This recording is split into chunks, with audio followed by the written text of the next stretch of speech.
भाग 3 मंशा बनाम यथार्थ नीतिगत टकराव।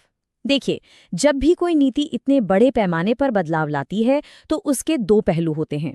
आइए इस नीतिगत टकराव का निष्पक्ष विश्लेषण करते हैं।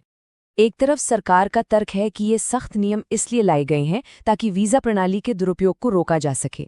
उनका मानना है कि बहुत से लोग बिना कोई असली बिजनेस चलाए सिर्फ लॉन्ग टर्म रेजिडेंसी का आसान रास्ता निकालने के लिए इस वीजा का इस्तेमाल कर रहे थे। तो सरकार दरअसल इस इमिग्रेशन फ्रॉड को रोकना चाहती है।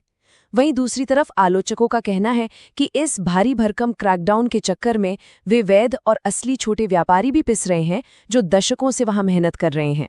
मनीष कुमार जैसे लोग जिनका बिजनेस पूरी तरह से जेन्युइन है, वे इस नई नीति के कोलैटरल डैमेज यानी संपार्श्विक क्षति का शिकार हो गए हैं। कुल मिलाकर स्थिति ये बन गई है कि जापान में विदेशी उद्यमियों का भविष्य पूरी तरह से अधर में लटक गया है। छोटे व्यवसायों को एक बेहद ही अनिश्चित भाग्य का सामना करना पड़ रहा है। मनीष कुमार जैसे लोगों के लिए ये सिर्फ एक दुकान या बिजनेस के बंद होने का डर नहीं है, ये उस पूरी जिंदगी के छिन जाने का डर है जो उन्होंने और उनके परिवार ने एक विदेशी धरती पर दशकों की कड़ी मेहनत से बनाई है।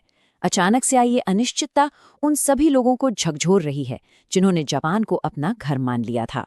इस विश्लेषण के अंत में एक ऐसा सवाल खड़ा होता है जो गहराई से सोचने पर मजबूर कर देता है। एक राष्ट्र अपनी सख्त इमिग्रेशन कंट्रोल की आवश्यकता और उन लोगों के जीवन के बीच संतुलन कैसे बना सकता है जिन्होंने दशकों तक उस देश के स्थानीय समुदायों के निर्माण में अपना पसीना बहाया है? क्या नौकरशाही के नियम बनाते समय इंसानी संवेदनाओं और उनके योगदान को दरकिनार किया जा सकता है? यह एक ऐसा विचारणीय प्रश्न है जिसका उत्तर नीति निर्माताओं को जल्द ही खोजना होगा।